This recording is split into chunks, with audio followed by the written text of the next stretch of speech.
Duas contratações do Náutico efetivadas pelo Fluminense, você vai entender os moldes que elas foram feitas, e a coletiva de Odair Hellmann trazendo informações, esclarece muito da escalação, porém me deixa um pouco decepcionado. Além disso, notícia sobre Dodge.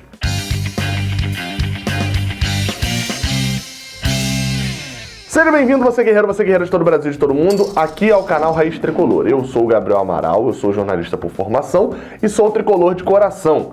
Likezinho maroto aqui embaixo não ofende ninguém, ajuda bastante, por sinal. E OneFootball, o aplicativo presente em mais de 180 países, que traz notificações de notícias e é, sem dúvida, o aplicativo de futebol mais baixado no mundo e tal. E aí você até pode conhecer outros aplicativos e etc. Enfim, você pode até conhecer outros aplicativos de resultado, mas de notícias, que faça notícias e produza e mande notificações, que te abasteça de notícias, não tem nenhum igual o OneFootball. Então, link tá na descrição, faz o download aí.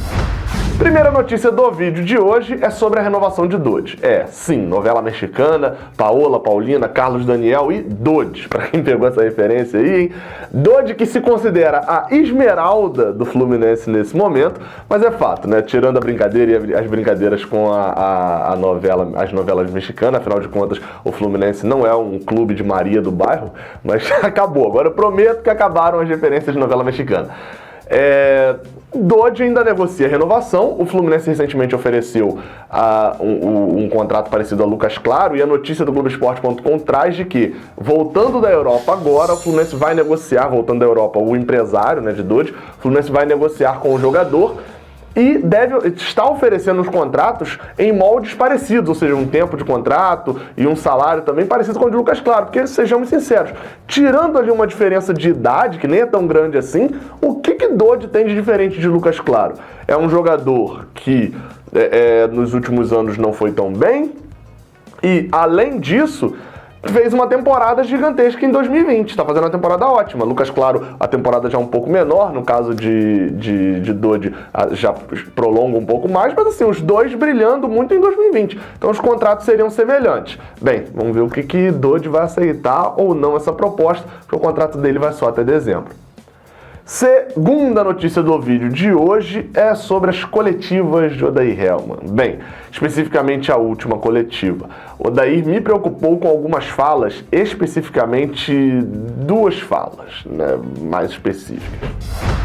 A primeira delas é sobre Luca, né? Eu cheguei a falar um pouquinho disso na live que eu fiz no domingo, mas que me irritou um pouco, que ele basicamente justificou que Luca não entrou nos últimos 2 jogos, contra o Atlético Mineiro beleza, mas não entrou principalmente na partida do último sábado contra o Ceará no Maracanã, porque ele tem muitos jogadores para essa posição e fica difícil, nem todo mundo pode jogar. Ora pois, o Fluminense foi ao mercado contratar Luca. O jogador chegou com uma avaliação com uma avaliação positiva do treinador, que deu sinal positivo para essa contratação. Se já tem muito jogador da posição, das duas uma, ou ele era para trazer Luca e botar Luca como primeira opção, porque tem muito jogador, mas nenhum deles joga bem, ou então era para ele não trazer Luca. Falou, olha só, o Mário, então é o seguinte, você tá trazendo Barcelos aqui para a esquerda, na direita eu tô com um jogador de 25 anos que tá no banco, isso no momento que Luca foi contratado, tá no banco, e o titular é um volante de 18, 19 anos que tá improvisado. Ao invés de Luca, vamos dar uma focada na lateral direita, que é onde eu realmente estou precisando, ou vamos dar uma focada de centroavante, que eu estou com o Fred, mas o reserva não desempenha esse nível. Vamos dar uma focada de centroavante mesmo. Enfim, não fez nada disso. Ele preferiu o ponta. Então, essa declaração de Odair Hellmann não faz sentido, e eu espero que seja só uma blindagem do elenco, como eu e o Fio discutimos lá no podcast, seja só uma blindagem do tipo, Caio Paulista fez um gol, dá uma moral para Caio Paulista e deixa Luca ir galgando degraus devagar. O problema é que, nesse galgando degraus, a gente pode perder pontos bobos, como por exemplo, talvez se o Luca tivesse no lugar de Caio Paulista, no lugar de Felipe Cardoso, no último sábado ele tivesse conseguido pontos. E é sempre bom esclarecer, Luca e Danilo Barcelos não se transformaram em ótimos jogadores agora, de uma hora para outra, só porque a torcida fica pedindo os dois. Não, a torcida fica pedindo os dois porque ela vê jogando de titular, no caso de Egídio e os outros pontas, jogadores que não têm nível nenhum para ser titular do Fluminense. A outra declaração de Odair Helma, essa eu nem vou me estender tanto, porque eu ainda pretendo fazer um vídeo sobre isso ou de repente abordar esse tema na live de quarta-feira, que é Nenê e Ganso. E aí? Odair Helma falou uma coisa que eu, de certa forma, até concordo, né? Alguns até concordam, que é, os dois não dá pra jogar juntos, jogarem juntos e tal, beleza, isso alguns até concordam. Eu sou um dos que concorda que Nenê e Ganso, pra jogarem juntos, é difícil que eles habitam uma faixa de campo parecida, então teria que ser alguns jogos específicos. Alguns falam da questão física, né, que você não pode botar um Nenê e Ganso juntos contra um Atlético Mineiro, é você pedir pra tomar correria, contra Fortaleza também, são times de muita intensidade, ok. Porém, se a gente for considerar a declaração de Odair, a gente começa a ficar preocupado. Isso porque ele disse que os dois jogam na mesma posição, os dois têm as mesmas características, a característica de armação. Isso me preocupa porque ele vê Nenê como um armador e eu não vejo Nenê como um armador, vejo ele como um finalizador. Enfim, eu vou abordar isso nessa terça ou na live de quarta-feira. E para fechar, a notícia de vinda de jogadores. Não é uma notícia tão importante no sentido de que não são jogadores para resolver a situação agora. Eu já tinha feito um vídeo sobre Vagninho, jogador do Náutico, né, jogador de meio campo, que estava vindo do Náutico para o Sub-23. Além desse jogador, cheguei a citar lá no outro também, Rafael Ribeiro, um zagueiro de 24 anos.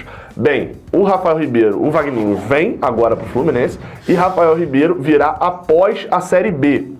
Ou seja, vem para a temporada que vem por empréstimo segundo a CBN.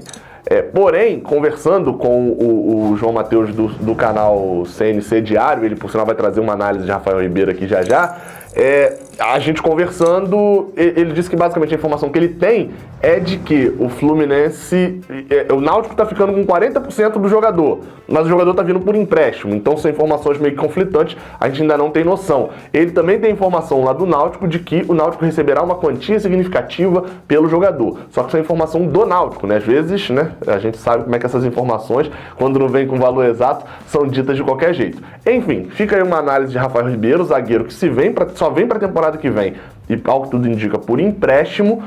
Mesmo assim, considerando que os 4 zagueiros atuais, os 6 zagueiros atuais, se eu não me engano, têm contrato até ano que vem, se torna um pouco desnecessário. Mas fica aí com uma análise do João Matheus. Fala galera do canal Raiz Tricolor, meu nome é João Matheus, eu faço parte do canal CNC Diário e eu vim aqui dessa vez falar um pouquinho sobre Rafael Ribeiro.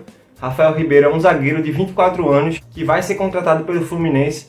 É um zagueiro que surgiu aqui no Náutico em 2017, mas só começou a ter chances no profissional em 2018. E mesmo o Náutico jogando uma Série C, uma série de divisão inferior, ele não conseguiu se firmar no time, sempre oscilou muito e geralmente quando essa oscilação era positiva, ela vinha seguida de uma lesão muscular e isso atrapalhou muito a carreira de Rafael Ribeiro. Ele não conseguia se firmar no time muito por causa disso. Quando ele conseguia ter uma sequência, quando ele jogava alguns jogos seguidos, zerava o processo, ele tinha que ir para o DM, passava algum tempo afastado e para reconquistar a vaga era difícil. Então, ele teve muitos esses problemas com lesão, mas agora em 2020 ele era o titular do time, ele jogou muitas partidas em 2020, muito por falta de opção. O Náutico teve muitos problemas na zaga esse ano, então ele era o titular. Começou bem a Série B, fez uns 2 ou 3 jogos bons, mas depois de uma falha que ele teve contra o Juventude, caiu muito de rendimento e ele começou a ser realmente um problema para o Náutico. Então é uma contratação estranha para um time de Série A. Rafael Ribeiro, apesar de ter mostrado potencial em algumas vezes, sempre oscilou demais. Então isso não pode acontecer para um zagueiro na Série A. Ele já não é tão novo assim, já tem 24 anos. Então é uma contratação estranha do Fluminense. Deve ir como contrapartida a Vagninho. Mas assim, já que foi concretizada, só nos resta torcer pelo jogador. Espero que ele tenha sucesso no Fluminense e consiga alcançar os objetivos tanto dele quanto do clube. Então é isso, saudações tricolores. Assim, a análise do João Matheus aí não me animou muito sobre Rafael Ribeiro não, tá? Mas beleza, saudações tricolores, até a próxima, valeu.